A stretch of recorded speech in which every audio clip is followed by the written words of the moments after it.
we have drummed it home since the first, what they call it, Fourth Republic first government. We've been consistently saying that our vision is to build affordable housing.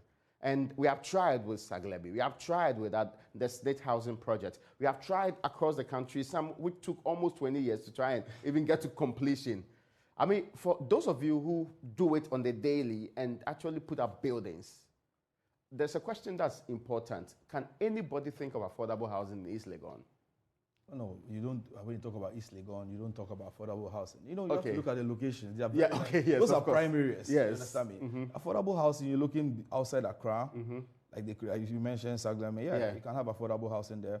And you see, when we're able to do our network, the road network properly, nobody wants to stay in Accra. Accra is already choked. All right. And Accra lands are very expensive. East Legon, you're talking about a plot, you're looking at about $150,000 to $200,000. How many people can afford it? That's just the plot. Yeah, before the building. Yeah, before the building. So, and you wouldn't want to go and put just some ramshackle building in East Legon for buying a plot for $250,000. That's true. Yeah. So don't mention East Legon, don't mention certain areas. Let's look at, let's get outskirts.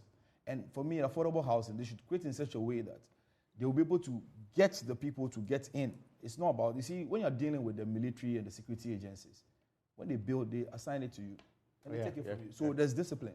But public sector, everybody wants, oh, I don't like this one, oh, I want this. Specifications. You know, so it becomes very difficult. And if government even goes for a loan to put it there, in the long run, they'll default.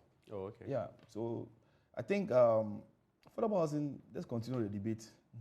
You don't think it will happen anytime soon? Yeah, you see, until we change this policy whereby this government comes and says that this one started, I will not continue. Okay. So I'll wait for another year for another group to come. Look, when you build and nobody lives there, the cost of renovating it is far more than what you built with. Oh, I see. Yeah, that's why sometimes when we complete a house, I don't know whether it's a spirit or what. Somebody has to live there. Otherwise, the house will just look old. Oh, I see. No, but, I mean, I see a lot of empty houses, some of these very big housing projects across the country, and nobody lives in for a very long time. Yeah, but when you get in, you realize that most of the gadgets, the house doesn't even feel welcoming. Yeah, so before you get in, you have to do a renovation again.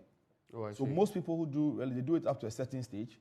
When somebody buys it, then they complete it. That's the wisest way to do it. Oh, I see. When you complete everything and nobody takes it 6 months, look at it, it looks like an old building. If government were to help businesses, would businesses be able to put up housing that's cheap? I think government should partner with private sector because they are on the market and they know what the needs of the people are. But I'll believe that, for instance, if you're dealing with, let's say, TUC, they have, or this CLOSAC, or this... the trade unions, Trade unions, they have, they are a union.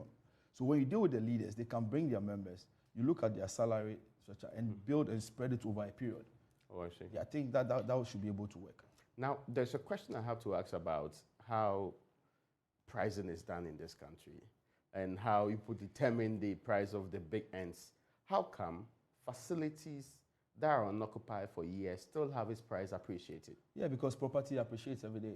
Really? Yeah, because for instance, when I built the house, let's say at East Legon Hills, maybe at the time I was building it, there was no road.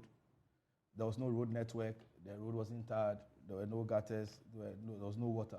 You know, these amenities determine the value of the property. Okay. So with time, you realize that the road network is done, that drainage system is done, there's water, there's electricity.